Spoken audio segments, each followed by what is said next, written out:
할렐루야. 성경 1189장 장별로 알아가는 성경 이야기 진행을 맡고 있는 구재숙 목사입니다.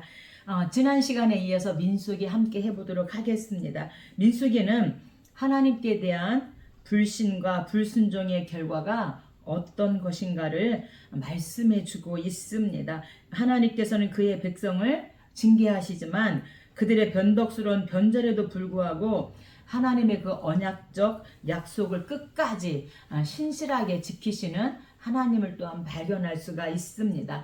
민수기는 1장부터 36장까지인데 우리가 세 부분으로 나누어 볼 수가 있습니다. 가나안 땅을 정복한 정복을 위한 9세대의 준비로 1장부터 10장 10절까지 나눠 볼 수 있는데 일반 백성의 행군 체제 정비, 그리고 하나님 앞에 정결과 민족의 단결, 성막 봉헌과 행군 준비 완료로 이렇게 1장부터 10장까지를 일부로 나눠 볼 수 있고 2부는 9세대의 반역으로 인한 가나안 정복 실패로 이렇게 나눠볼 수가 있습니다. 10장 11절부터 25장까지 나눠볼 수 있는데 가데스 바네아까지 행군 과정에서 일어난 범죄들이 있는데 이들이 시내산을 출발하고 음식으로 인한 백성들의 불평과 모세의 호소, 또 모세를 도운 70인의 장로의 예비, 메추라기 기적과 불평자 심판, 그리고 미리암과 아론의 모세 비방, 가데스 바네아에서 대반역 사건, 일반 선민이 지켜야 될 신앙 규례 재검토와 광야에서의 범죄, 제사장의 권위와 기본 임무의 재검토, 모압 행군 시의 범죄로 나눠볼 수 있고 3부는 가나안 정복을 위한 2세대의 준비로 26장부터 36장까지 이렇게 3부로 나눠볼 수 있습니다. 3부는 가나안 정복 전쟁을 위한 체계 개편이고 기본 율법의 재정리를 통한 신앙의 재각성, 요단 동편 땅의 정복, 이스라엘 백성의 광야 여정 회고, 요단 서편의 정복과 분배, 명령 이렇게 1부, 2부, 3부로 이렇게 나눠 볼 수가 있습니다. 오늘은 지난 시간에 이어서 8장부터 함께 해보도록 하겠습니다. 8장은 레위인 위임식이고요. 레위기 8장도 제사장 위임식인데 이 제사장 위임식은 흔들어서 요제로 그렇게 하나님 앞에 올려드립니다. 성막 안에 어둠을 밝히던 등잔 때는 세상의 참 빛 대신 예수 그리스도를 예표하는 것뿐만 아니라 세상에서 빛된 역할을 감당해야 될 그리스도인의 임무를 또한 상기시켜주고 있습니다. 한편 속죄 제사를 드리고 물로 정결하게 하는 레위인의 정결의식은 그들을 일반 백성과 구별하여 하나님께 헌신하도록 하기 위함입니다. 10절입니다. 성경 가지고 계신 분은 저와 함께 성경을 찾아가면서 함께 은혜 나누면 좋겠습니다.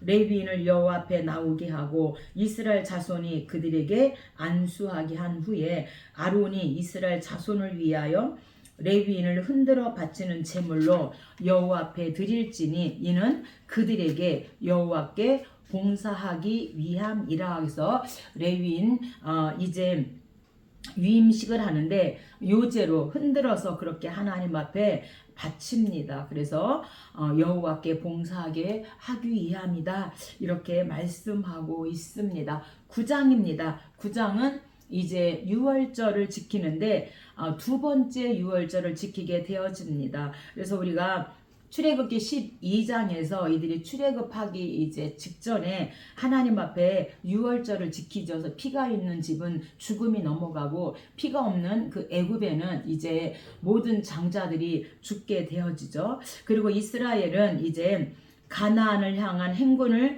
재개하기에 앞서서 두 번째로 이제 시내산에서 유월절을 지키게 되어집니다. 유월절은 하나님이 이스라엘을 구속하신 것을 기념하는 절기로 백성들은 유월절을 준수함으로써 하나님의 언약 백성이라는 것을 재확인합니다. 하나님은 구름과 불로 자신의 임재를 나타내시면서 친히 이스라엘을 인도하시는 하나님의 그 모습을 볼 수가 있습니다. 1절입니다. 애굽 땅에서 나온 다음에 첫째 달에 모세가 이스라엘 자손에게 명령하여 유월절을 지키라 하매 그들이 첫째 달 14째 날 해질 때에 시내 광야에서 유월절을 지켰으되 이스라엘 자손이 여호와께서 모세에게 명령하신 것을 다 따라 행하였더라. 그래서 이들이 애굽에서 출애굽하기 전에 유월절을 지켰고 시내산에서 두 번째 유월절을 지키게 되어집니다. 17절입니다. 구름이 성막으로 떠오르는 때에는 이스라엘 자손이 곧 행진하였고 구름이 머무는 곳에 이스라엘 자손이 진을 쳤으니, 그래서 구름 기둥이 움직일 때는 이들도 같이 움직였고 구름 기둥이 멈출 때는 이들도 이제 멈춰서 진을 치게 되어지는데, 구름이 머무는 곳은 항상 성막 위에 머물러 있었습니다. 그러나 행진할 때는 성막을 해체하여 운반하였기 때문에 제일 앞서가는 언약궤 위에 이 구름이 높이 떠서 인도하다가 행진을 멈출 때에는 언약궤 위로 내려와서 멈추는 이 신호를 이 구름 기둥이 이렇게 하였습니다. 그래서 구름이 성막으로 떠오르는 때에는 이스라엘 자손들이 행진하고 구름이 머무는 곳에는 또한 이스라엘 자손들이 진을 쳤다, 이렇게 말씀하고 있습니다. 그런데 출애굽기 13장 21절과 민수기 본문 9장 17절에 차이점이 있습니다. 이제 출애굽기 12장에서 유월절을 지키고 이들이 이제 출발했을 때, 이 출발은요 아직 성막이 건축되지 않았을 때 이들이 출발을 하게 되어지고요. 이 민수기 9장 17절은 유월절을 두 번째 지키고 이들이 출발할 때는 이미 성막이 건축되었을 때입니다. 그래서 성전 중심 신앙생활 하도록 말씀과 구름 기둥과 불 기둥을 또한 우리도 세워야 될 줄로 믿습니다. 그래서 출애굽기 13장과 민수기 9장에 이 유월절을 지키고 이제 움직이는 이 출발의 모습이 좀 다르다. 성막을 짓기 전과 민수기는 성막을 짓고 난 이제 후이기 때문에 언제나 이렇게 구름이 성막으로 떠오르게 되었다 말씀하고 있습니다. 10장입니다. 10장은 이제 이들이 유월절을 지키고 이제 출발을 하게 되어집니다. 하나님은 이스라엘의 광야 여정을 친히 인도하시며 지혜로운 방법을 알려주셨는데, 나팔 소리를 울려 출발과 정지, 각종 절기를 알리는 신호를 삼으라고 이렇게 지혜로운 방법을 가르쳐 주십니다. 이 나팔 소리는 하나님의 명령에 즉각 순종할 것을 촉구하는 의미를 지니고 있습니다. 이스라엘은 성막을 중심으로 행군하였으며 모세는 하나님의 동행을 간구하게 되어집니다. 2절입니다. 은나팔 둘을 만들되 두들겨 만들어서 그것으로 회중을 소집하며 진영을 출발하게 할 것이라. 그래서 이 은나팔은요 히브리어로 초체라 케세프에서 은을 쳐서 만들었고 끝이 약 1m 가량 이 나팔꽃 모양으로 이렇게 벌어진 그런 모양의 나팔입니다.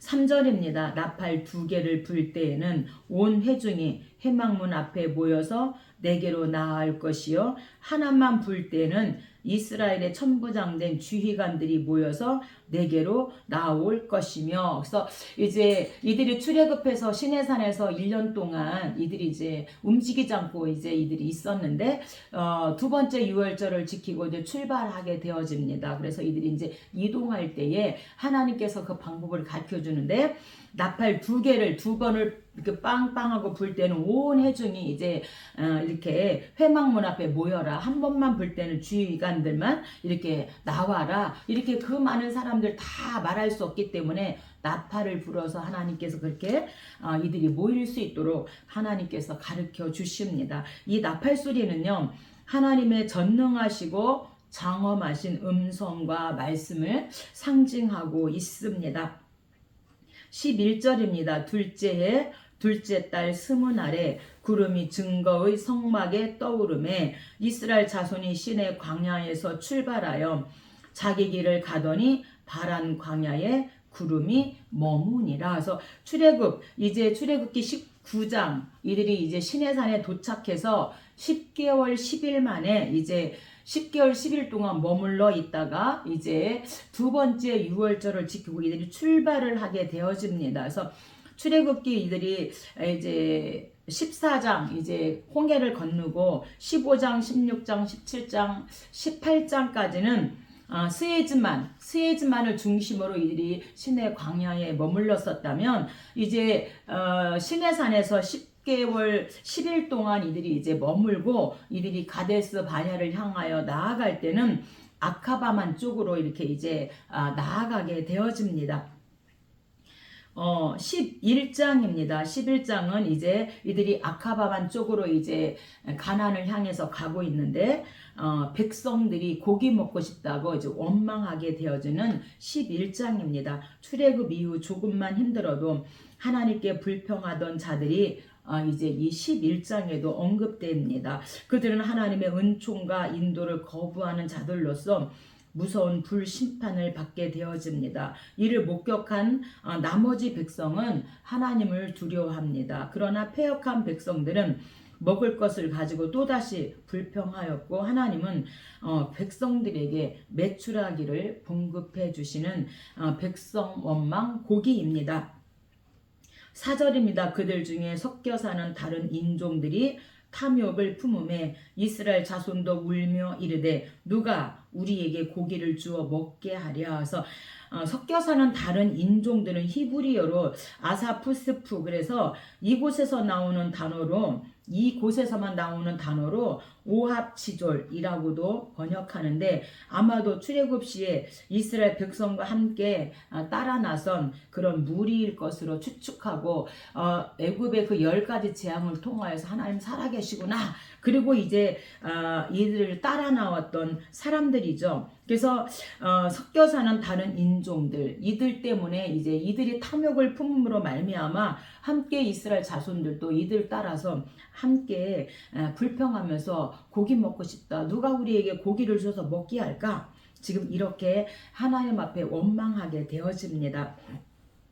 어떻게 원망하는가? 5절입니다. 우리가 애굽에 있을 때는 값없이 생선과 오이와 참외와 부추와 파와 마늘들을 먹은 것이 생각나거늘. 그래서 이 값없이 생선, 오이, 참외, 부추, 파 이런 걸 먹었다고 하는 것은 이집트에서는, 이 애굽에서는 가장 가난한 사람들이라도 사 먹을 수 있을 정도로 값이 싸서 주로 노동자의 주식이었다고 합니다. 그런데 이들이 이제 섞여 사는 이 무리들이 그것이 먹고 싶다 이렇게 지금 말하면서 6절 우리는 이제는 우리의 기력이 다하여 이 만나 외에는 보이는 것이 아무것도 없도다 하니, 이제 우리의 기력이 다하였어. 그래서 기력은요 히브리어로 네페쉬, 그래서 정력, 목적, 상실, 그래서 가나안 땅에 들어가야 하는 이 목적을 잃어버리고 이제 우리의 기력이 다하였다,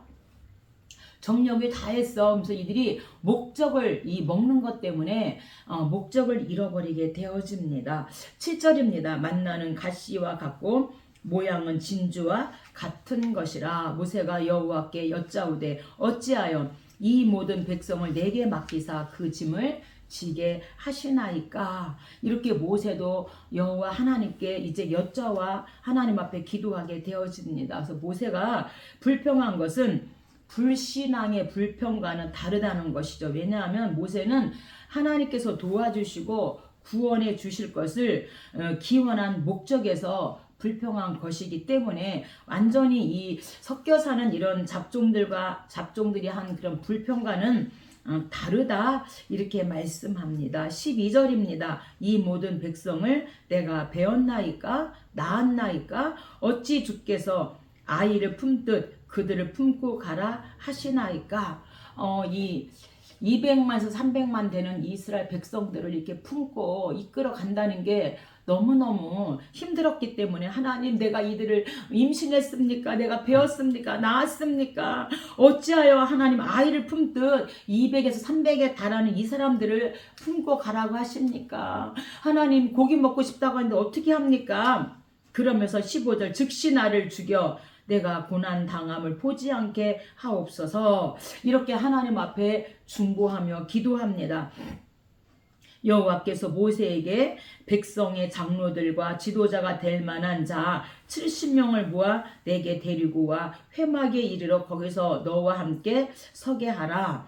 너와 함께 백성의 짐을 담당하고 너 혼자 담당하지 아니하리라. 그래서 우리가 출애굽기 2드로 조언을 통해서 이제 천부장, 백부장, 50부장, 10부장을 이제 세우게 되어지잖아요. 그래서 하나님께서 이제 70명을 모아서 내리게 데리고 와라. 그래서 이제 백성의 짐을 함께 담당하게 될 것이다.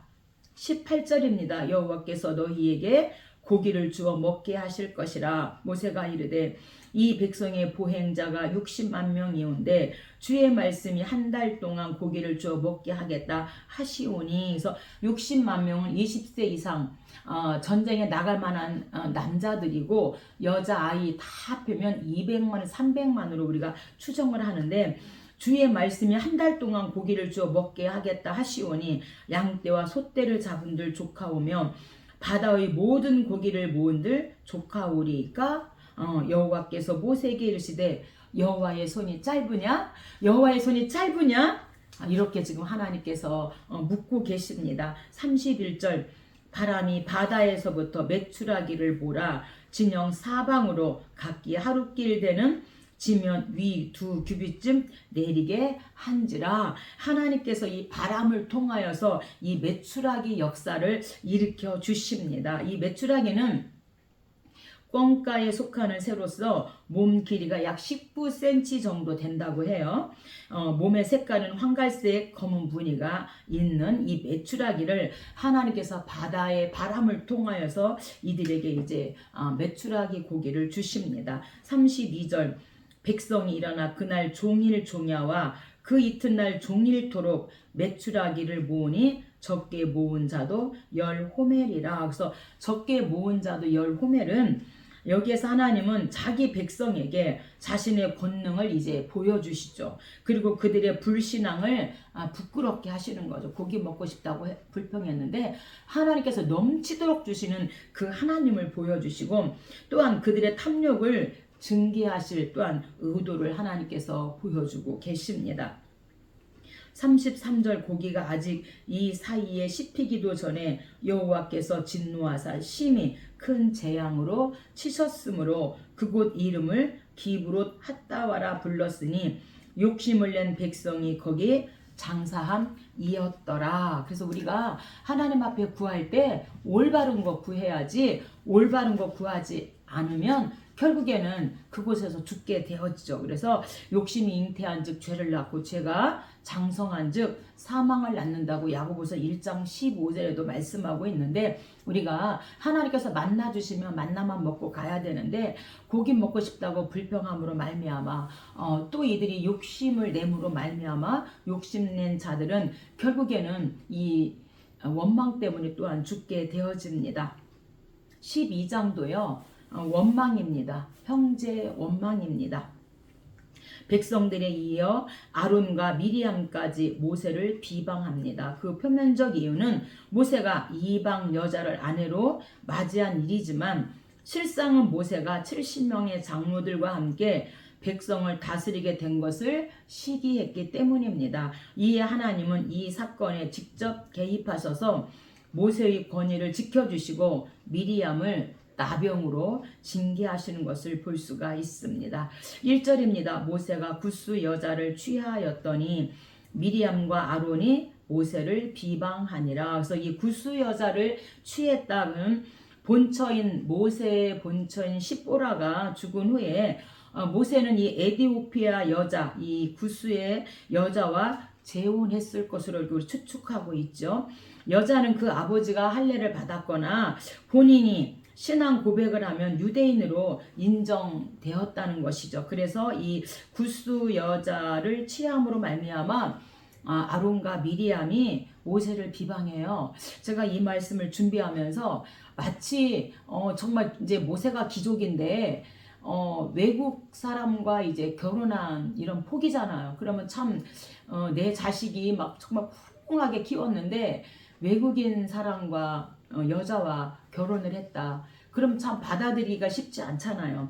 이 모세는 지금 지도자인데 이 구스 여인과 결혼을 함으로 말미암아 이제 비방을 하게 되어지는데, 사실 이 비방을 하게 되어진 것은 왜 우리와 여전까지는 장로 70명을 세우기 전에는 아론과 함께 상의해서 했는데, 이제 장로 70명과 함께 그렇게 이제 상의하면서 하고, 아론은 이제 넌 제사장의 일만 해라 이렇게 하니까 실상은 그 70인의 장로들과 함께 백성을 다스리게 됨으로 말미암아 시기했다는 거죠. 그런데 그것을 표면적으로는 너 왜 구스 여인과 결혼했어? 이렇게 지금 이들이 불평하며 나타났다 이렇게 말씀하는 것이죠.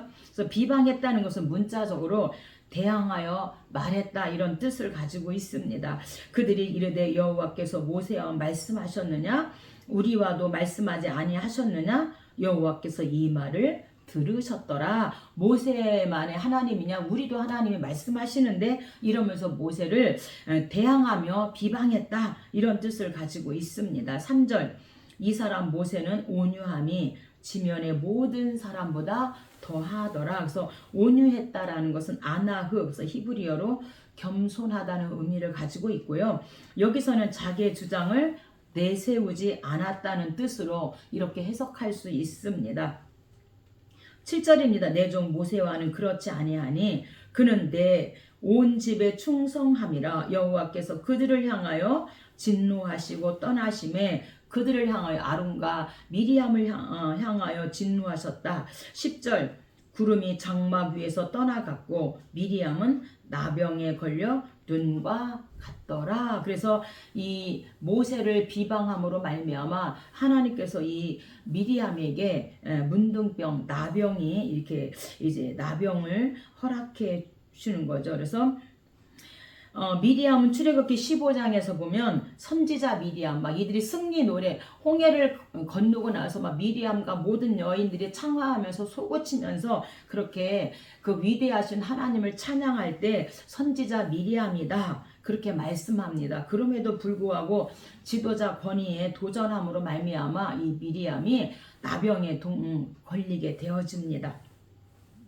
그래서 11장은 고기 먹고 싶다고 백성들이 원망하고, 12장은 구스 여인과 모세가 결혼했다 하여 형제들이 원망하는 원망입니다. 13장입니다. 13장은 정탐 보고입니다.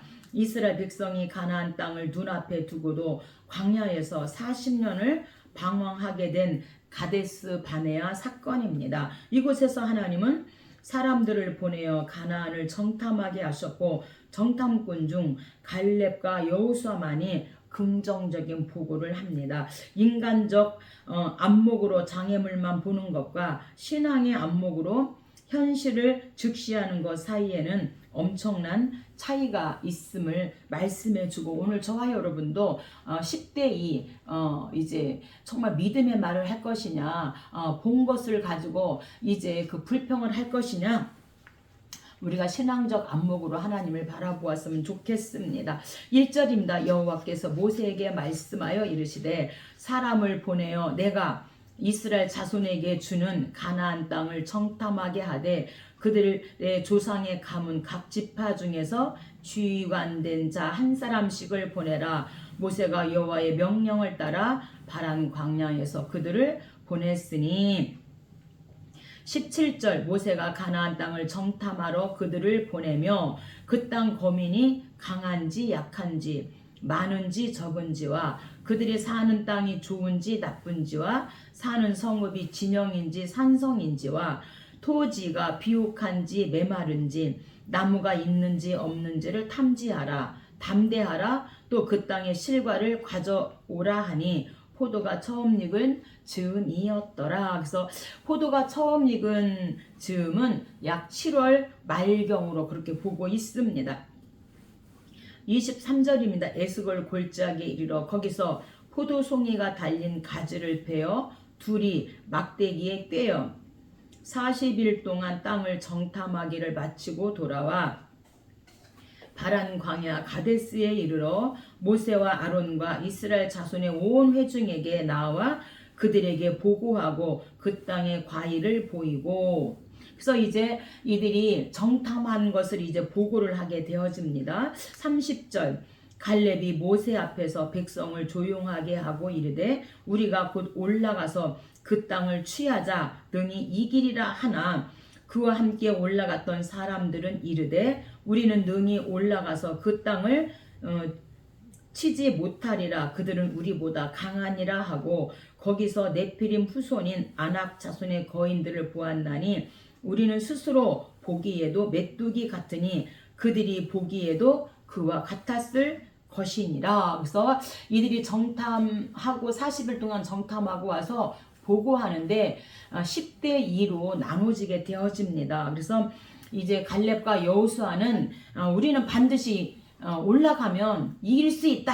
그러지만 이 10명은 아니다. 그들 앞에 우리는 메뚜기 같다. 이렇게 보고를 합니다. 그래서 이 10대 2가 의미하는 것은 무엇인가? 모든 일에 불신앙자가 압도적이라는 거. 10대 2잖아요.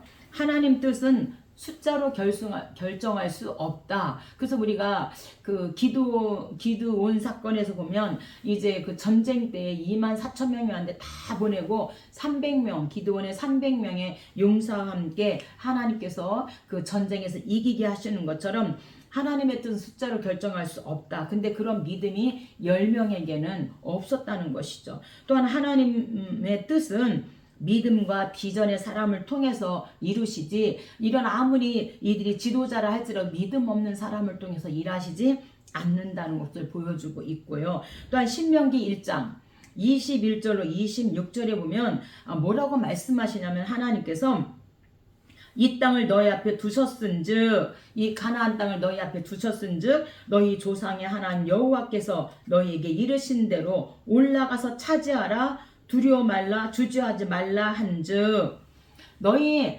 40일 동안 미리 가서 그렇게 정탐할 것 없다. 하나님께서는 그냥 내가 너에게 준 그 땅을 뭐라고 말해 조상의 하나님 여호와께 너에게 이르신 대로 그냥 올라가서 그 땅을 차지하라. 두려워하지 말라. 주저하지 말라. 이렇게 하나님께서 말씀하셨음에도 불구하고 오늘 지금 민수기에서는 뭐라고 말해요?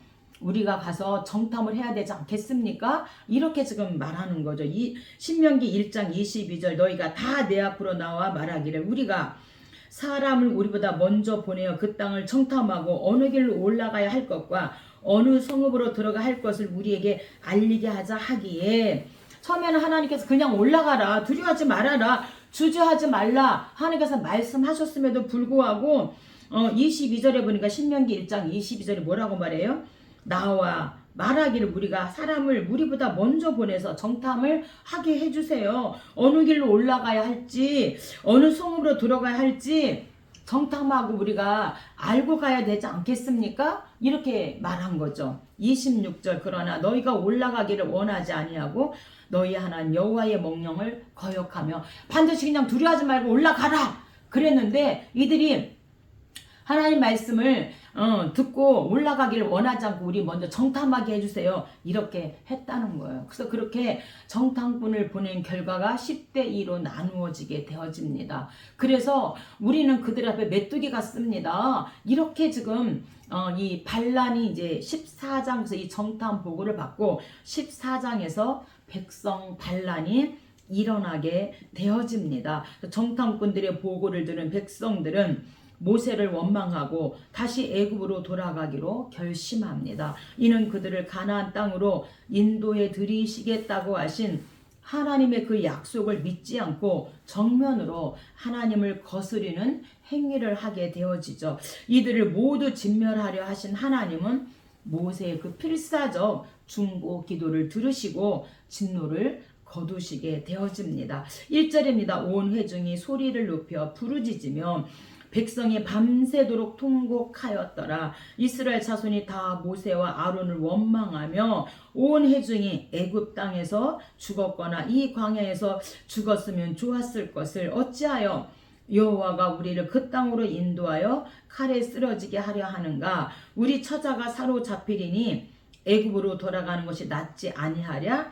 이에 서로 말하되 우리가 한 주의관을 세우고 애굽으로 돌아가자 하매. 그래서 이 민수기는요 원망 이 방황을 하고 있습니다. 목적을 잃어버렸어요. 그 정탐 보고를 듣고 이들이 목적을 상실하고 이제는 고기 먹고 싶다 해서 이제는 다시 어디로 애굽으로 돌아가자. 이렇게 이들이 목적을 상실하고 이들이 방황하고 있습니다. 오늘 저와 여러분의 신앙생활은 어떠합니까? 우리의 목적은 천국입니다. 하나님이 계신 눈물도 아픔도 고통도 없는 그 천국인데 우리의 삶에서 좀 어려움이 있다 하여서 우리가 목적을 잃어버리고 우리가 목적을 상실하고 지금 방황하고 있진 않은지 이 민수기 말씀을 통하여서 나 자신에게 비춰보았으면 좋겠습니다. 6절입니다. 여호수아와 갈렙이 자기들의 옷을 찢고, 그래서 옷을 찢었다는 것은 큰 슬픔을 나타내는 표식으로 이제 이스라엘 백성이 하나님을 배반한 사실에 대한 자신들의 슬픔을 나타내기 위해서 옷을 찢었고 40일 동안 정탐한 가나안 땅이 좋고 아름답다는 것을 백성들에게 확신시켜주기 위해서 옷을 찢었다는 거죠. 그 포도나무 한 송이를 둘이서 들고 올 정도로 그렇게 이 가나안 땅이 정말 좋은 곳인데 아름답고 좋은 곳인데 이것들을 지금 10명의 그 정탐꾼 이야기만 듣고 이들이 지금 불평하고 밤새 소리 높여 울며 통곡했다는 것이죠. 이들이 갈렙과 여호수아가 옷을 찢은 것은 백성들이 하나님을 신뢰하도록 자극하기 위해서 그렇게 이들이 옷을 찢고 다만 여호와를 9절입니다. 다만 여호와를 거역하지 말라. 그들은 우리의 먹이라. 그들의 보호자는 그들에게서 떠났고 여호와는 우리와 함께 하시느니라. 그들을 두려워하지 말라 하나 온 회중이 그들을 돌로 치려 하는지라. 그때에 여호와의 영광이 회막에서 모든 자손에게 나타나시느니라. 이 백성들이 애굽으로 돌아가자는 백성들이 여호수아 갈렙도 이제 돌로 치려고 할 때에 하나님의 영광이 이제 회막에 나타나게 되어집니다. 이 모세는 끊임없는 어려움이 있었음을 말씀합니다. 이스라엘 백성들이 애굽에서 출애굽해서 가나안에 들이기까지 얼마나 많은 어려움이 있었습니다. 오늘 저와 여러분도 철로 역정처럼 천국 가기까지 수많은 사단의 공격을 받고 어려움이 있지만 끝까지 이겨야 함을 말씀해 주고 있습니다. 그래서 우리가 살아가면서 또 하나님을 섬기면서 우리가 정말 믿음대로 살려면 어려운 것은 지극히 정상입니다. 당연합니다. 그러나 반드시 그 어려운 것을 이기고 나아갈 때 하늘의 상이 큰 것을 믿으시기 바랍니다. 25절 아말렉인과 가나안인이 골짜기에 거주하나니 너희는 내일 돌이켜 홍해길을 따라 광야로 들어갈지니라. 그래서 홍해길을 따라서 광야로 들어간다는 것은 두 가지 의미가 있는데 지리적 의미와 신학적인 의미가 있습니다. 지리적인 의미는 가데스에서 이제 아카바만 쪽으로 즉 남동 쪽으로 이제 길을 바꿔야 하는 것이고 신학적인 의미는 홍해길은 이스라엘 백성이 애굽으로 돌아가는 중이라는 것을 암시해 주고 재미있는 사실은 이스라엘 백성에게 주어진 그 징계가 그들이 요구한 대로 되었다는 겁니다. 그래서 이스라엘 백성은 광야에서 죽기를 원합니다. 이렇게 1절에서 2절에서 말씀하고 있는데 이들이 그렇게 되었고 한편으로 애굽에 돌아가려 했다고 2절과 3절에서 말하고 그리고 그들은 원하던 것과 조금 다른 방법이지만 하나님은 결과적으로 그들이 구한 대로 그들이 기도한 대로 그들의 요구를 허락하셨다.